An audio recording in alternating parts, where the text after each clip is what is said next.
വടക്കൻ ബാങ്കോക്കിലെ പബ്ബിലുണ്ടായ തീപിടുത്തത്തിൽ ഒരാൾ കൂടി മരിച്ചു. ഇതോടെ മരിച്ചവരുടെ എണ്ണം 28ആയി.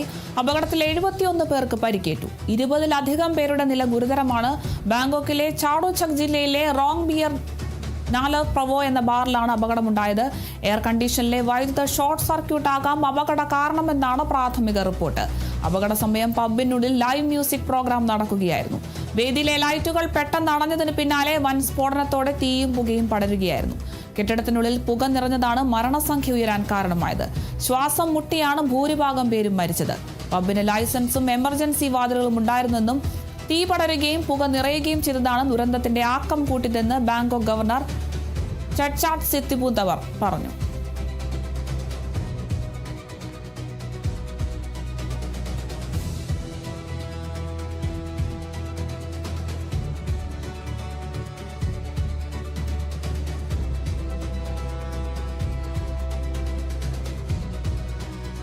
പത്തനംതിട്ടയിൽ യുവതിയെ വീടിനുള്ളിൽ തൂങ്ങി മരിച്ച നിലയിൽ കണ്ടെത്തി.